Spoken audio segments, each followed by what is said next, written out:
We are very delighted to have Axel Luttenberger, who is full professor with permanent tenure at the Faculty of Maritime Studies of the University of Rijeka. He got his Bachelor of Law degree at the School of Law of Rijeka, and also was awarded his Masters of Law, Doctor of Laws from the Split Law School. He has passed his bar examination and worked in the marine insurance business as an attorney, head of the legal department, and senior advisor. He has experience in local government and government public service, having the city mayor of Opatija, and I hope I pronounced it well, and a member of the Croatian Parliament and its Committee on Constitution, Standing Orders, and Political System, as well as the Legislation Committee. He authored 4 academic books: Maritime Administrative Law, Law of the Sea textbook, Naval Warfare Law, and Commercial Contracts, and over 100 scientific papers. His main activities are teaching maritime, commercial, and environmental law at various university and vocational programs. So, Axel, I think you have all the expertise needed for the topic that is assigned to you. So, floor is yours. Thank you. Thank you, Arab. You pronounce Latina in the local dialect. In the local dialect. Excellent. The title of the presentation is Environmental Impact Assessment Challenges in Coastal Area. Challenges is in a diplomatic way. The real meaning is improper interpretation of law or misinterpretation of law in the case of bridge. There are various definitions about the coastal area. The simplest one is that it's an area that is part of the land affected by its proximity to the sea and the part of the ocean or the sea near the land. It is a so-called ecotone. It is a junction of 2 very vulnerable ecosystems. Coastal area is under pressure of many so-called developers, mainly in transport and in the touristic industry. What is important to mention that every development in that area has his specific sensitivity. It's in different natural and cultural, environmental, and should include social study of that area. One should say that everything is resolved in the proper manner, but this is not the case. And I will give 3 examples of how environmental impact assessment is implemented in Croatia. First case is a case of building a large marina without the mandatory environmental impact assessment. The result of that. The second case is building a motorway without the environmental impact assessment. It's still under construction, but the court decision is pending. And the third case is building a small port without an environmental impact assessment and approval by the local community, and all the works was stopped, although it is not finished. And now we have the new case for the European Anti-Fraud Commissioner, because part of this money comes from the European Union. We should need a holistic approach, not to have a comprehensive approach.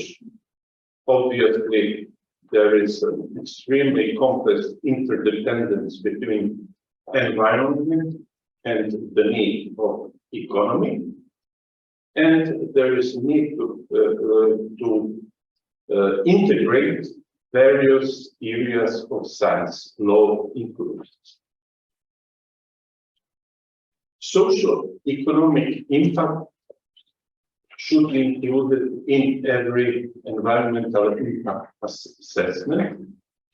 If we are always trying to avoid this social economic impact, but if it is avoided, it is very costly because it makes the project vulnerable, and some projects did not come to the end because they try to avoid the social economic impact. So we have only costs and no result. About the environmental impact assessment, what is the definition of the environmental impact assessment? There are obviously different definitions, but I define this definition, which I think it's the better one. Then it is a process or method of evaluating likely environmental impact of proposed development, considering interrelated socio-economic, cultural, human health impact, which are obviously adverse and beneficial at the same time. It is a very formal study. According to the definition of the International Association of Impact Assessment, it states that it is a process of identifying, predicting, evaluating, mitigating the effect of the proposed development proposal. So what are the main questions? The main questions are focused on the identification, prediction, evaluation, mitigation, documentation, and decision-making based obviously on formal documentation. So the first question is, what will happen as a result of the project? The second question, what will be the extent of the changes? Because we are changing the situation. Do the changes matter for local community, for state, for investors? What can be done? This is the process, a very sophisticated process of litigation between parties, obviously with different interests in that particular case. And how can decision makers be informed and what needs to be done? This is a very important part. You should need a set of information to the decision maker to make a proper decision. And I also always wonder what information is receiving the American president. Good morning, Mr. President. This night. What are the news? First question, what will happen as a result of the project? The variety of methods, interact, checklist, and so on. One, that each item should have, considering a score, significant and benefit of the impact, which were both negative and positive, or partly positive, partly negative. And socio-economic impact should be included. The second question is, what will be the extent of change? This is the speculation about the probability. In this respect, the study team should indicate the degree of uncertainty as far as possible. Obviously, it is uncertain. You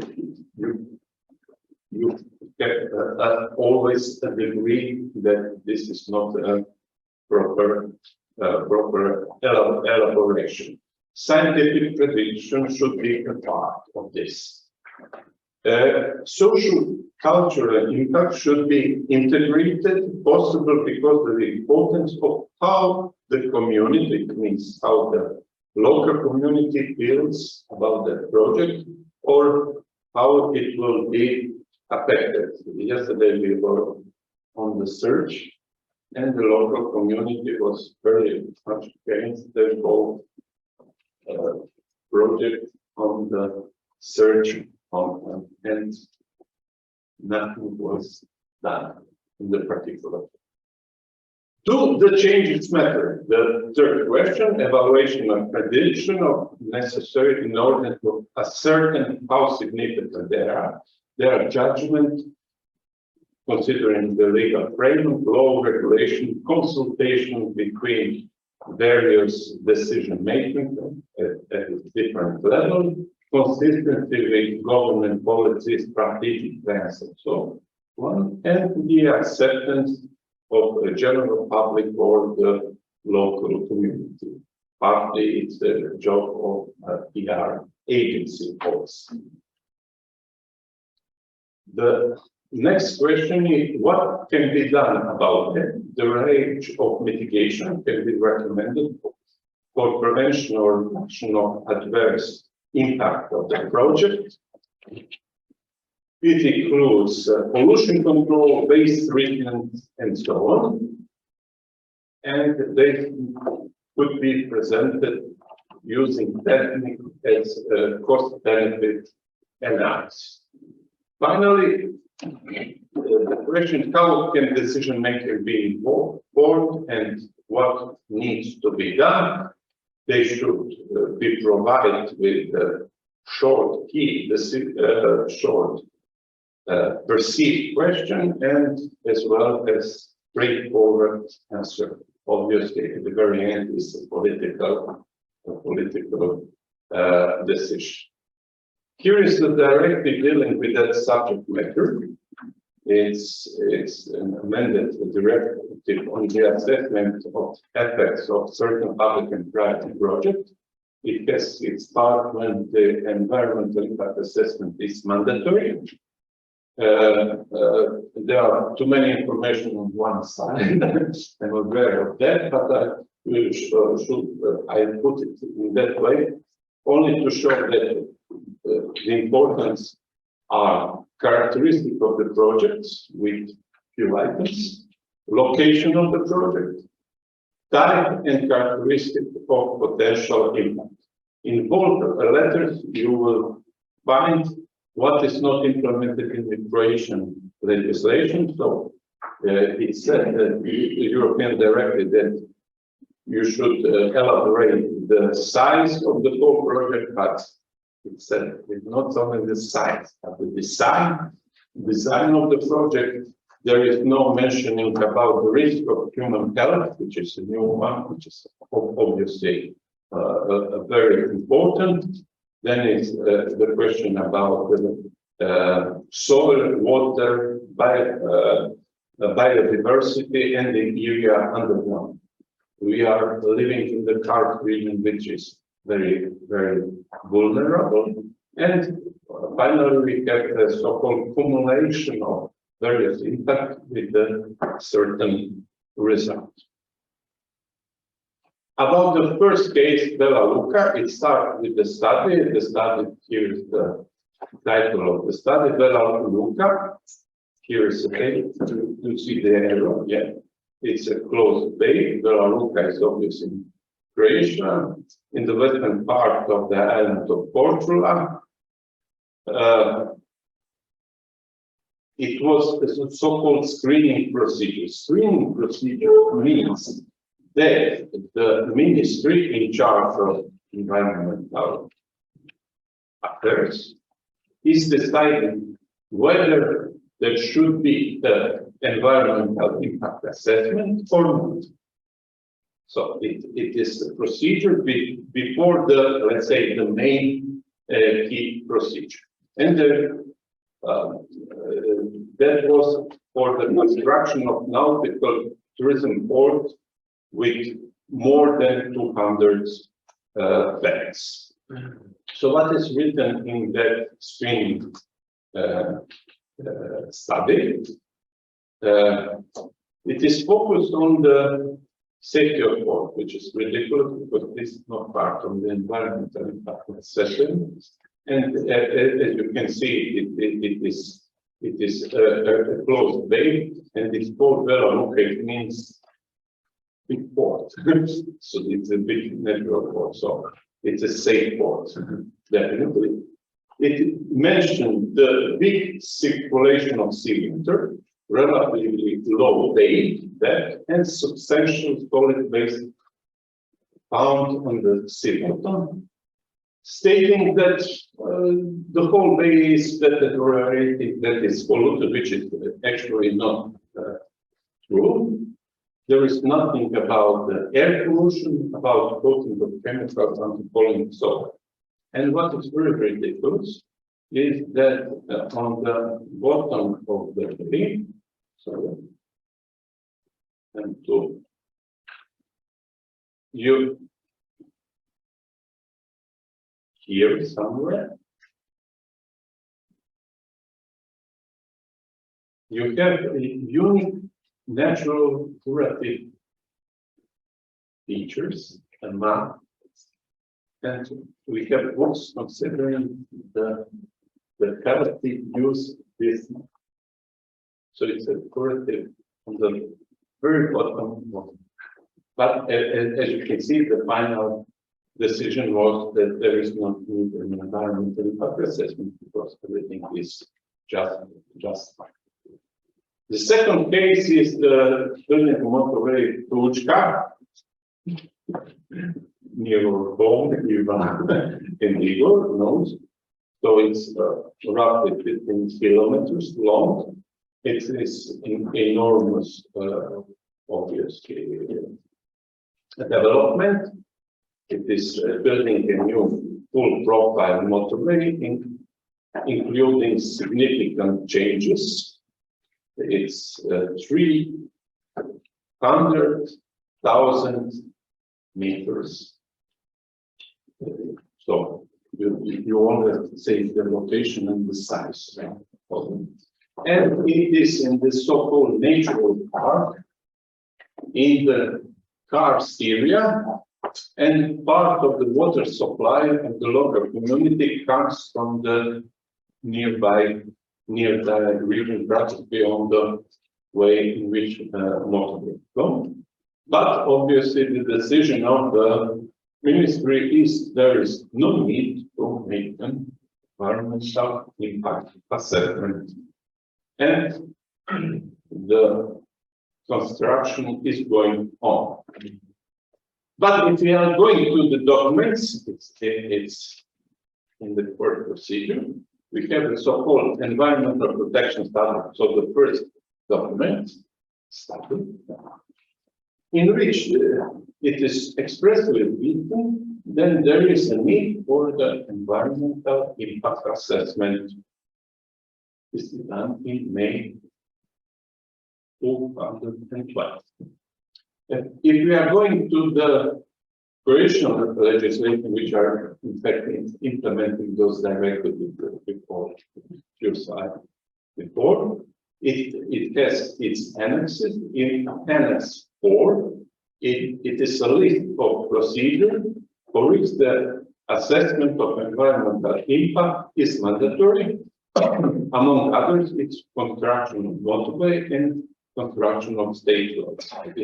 Even not a state road, it's motorway, so it should be mandatory impact assessment.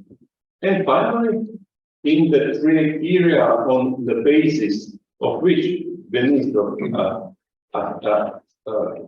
it's the need to make an environmental assessment, it is fully ignored. So the ministry did fully ignore its own regulation.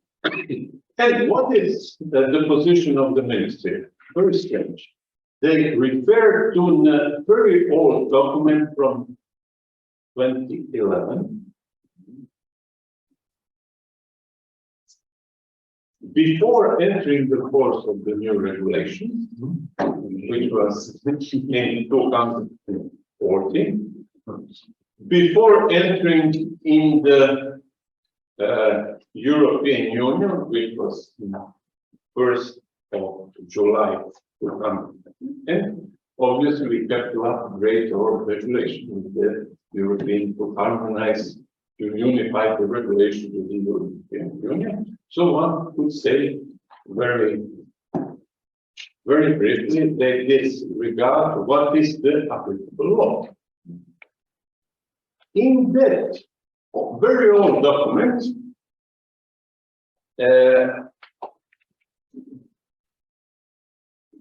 there was a sketch of how the motorway should be, but the new motorway is significantly larger. It's more than 4 times. So the size did change significantly. So the old document, which is not which is not the applicable law, and significant change. And finally, we have the new regulation on assessment of accessibility for the ecological network that was ignored. And I did not tell that here when we spoke about Natura 2000, everything on the Korčula Island was under Natura, except this very thing. It's interesting how the borderline is done by the minister. And we have a final case, which is Mrtvaška. It is on the island of Lošinj, very near the small island of Ilovik. Here, I don't know if you can see it is small here, very old here. 12 meters, they're not too small boats, and very narrow, obviously for small boats. And the idea was to make a coastal structure of 125 meters, so it's 10 times the existing one, with a pier length of 90 meters, that's here, and 2 ferry trams. And so the idea is, do we need an environmental impact assessment? The ministry said no, although it is mandatory. The reasons why the environmental impact assessment are not required, according to the ministry, during the construction there will be pollution of air, during the construction there will be increased traffic, during the construction there will be noise. The idea of the impact assessment is not for during the construction, but what should be the final outcome, and after finishing the project will increase the road traffic. And for a belligerent local community, what was very important, that the ship line was reallocated during that development, as well as the development. It was only 1 nautical mile, only roughly 10 minutes time, and they relocated for 80 minutes. And they say that this is for a small island here is the same thing as a car for people living in this city. And another thing which was very much in the newspaper, the new development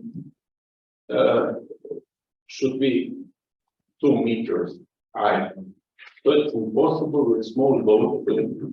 You should jump from the boat to the pier. And after numerous protests of local residents, construction of unfinished building was halted. And so, what will be the final result? No one knows. So the old pier is destructed, the new is not done. Yeah, okay. And what is important? The inclusion of social impact is very much important. how it is affected, the development is affected to the local, and we are going to the conclusion that the project must correspond to the demands, complying with government's response. It should be sustainable. It should be in the function of quality of life and well-being of the local community, and obviously of the preservation of natural and cultural heritage. The administrative decision issued by the ministry are without any argumentation why they don't, why they try to avoid the environmental impact assessment, and no consideration is given to the explicit provision of social. Obviously, we should propose first the implementation of laws, which is a little bit ridiculous. Maritime law, and propose a model of evaluating acceptable alternatives and mitigation procedure. Reflection to the future. No one knows what will be in the future. We have many briefs. I did mention here the draft law on maritime defenses report, but I won't comment it because before we have a formal text and everything connected with that. But there are few things which are happening in Croatia. First, broad concession granting of maritime domains for the benefit of the investor. The privatization should be written in the bracket, but it will not be privatized of the coastal area, including which is proliferation of nautical ports. Almost the development is building new nautical ports, even in the national park and so on. Offshore wind farms, offshore in that area, which is a little bit not too clever because we have not constant winds, but there is a so this proliferation of fish farms. Fish farms are important for the development of the sea. Yeah. Then there is the idea of making solar plant at the sea. So it is destroying the countryside, and maybe it's better to have the solar plant on the roof of all public buildings and rather house. And finally, there is a joke of proclaiming investment idea as a strategic project. So the government is proclaiming something as a strategic project to avoid the environmental impact assessment. If something is strategic, you should not have a procedure of environmental impact assessment. Obviously, the Pelješac bridge connecting Pelješac, it's a strategy. It's definitely a strategy project of Croatia. But there were cases that the camping site was proclaimed a strategy project of the Republic of Croatia. And what is the camping site? You have a reception, toilets, and a guy cutting the grass. But this is not definitely a strategy. I hope that I have some time.